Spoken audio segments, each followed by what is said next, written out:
நல்ல கிறிஸ்பியான cauliflower chilli இல்லைனா கோபி சில்லி எப்படி செய்கிறதுன்னு பார்க்கலாம்.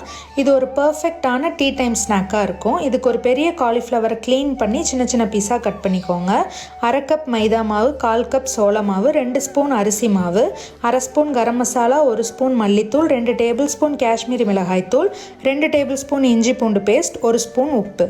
இப்போ கொஞ்சமாக மஞ்சத்தூள், உப்பு நல்லா கொதிக்கிற தண்ணியை மூழ்கிற அளவுக்கு சேர்த்து நல்லா மிக்ஸ் பண்ணி ஒரு 5 மினிட்ஸ்க்கு அப்படியே விட்டுட்டு எந்தவித தண்ணியும் இல்லாமல் வடித்து எடுத்துக்கோங்க. எடுத்து வச்சுருக்க எல்லா இன்க்ரீடியன்ஸையும் ஒரு பவுலில் சேர்த்து ஃபஸ்ட்டு தண்ணி சேர்க்காமல் நல்லா மிக்ஸ் பண்ணிவிட்டு கொஞ்சம் கொஞ்சமாக தண்ணி சேர்த்து கட்டி இல்லாமல் ஒரு பேஸ்ட்டாக மிக்ஸ் பண்ணி எடுத்துக்கோங்க.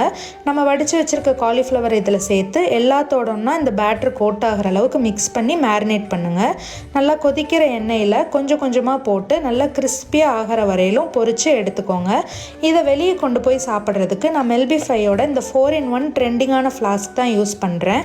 இதில் 2 ஸ்நாக்ஸ் கண்டெய்னர் ப்ளஸ் ஒரு டீ கப், ஒரு ஃப்ளாஸ்க் எல்லாமே இருக்குது. இந்த ஃப்ளாஸ்க் வந்து கோல்டான ட்ரிங்க் 24 ஹவர்ஸ்க்கு அப்படியேவும் ஹாட்டான ட்ரிங்க்ஸ் 12 ஹவர்ஸ்க்கு அப்படியேவும் இருக்கும். இந்த ஸ்நாக்ஸ் கண்டெய்னரில் நமக்கு பிடிச்ச ஸ்நாக்ஸோ டேப்லெட்டோ எது வேணாலும் நம்ம எடுத்துக்கலாம். மற்ற டீட்டெயில்ஸ் வந்து டிஸ்கிரிப்ஷனில் இருக்குது. அவ்வளோதான், நம்ம பர்ஃபெக்டான டீ டைம் ஸ்நாக் ரெடி.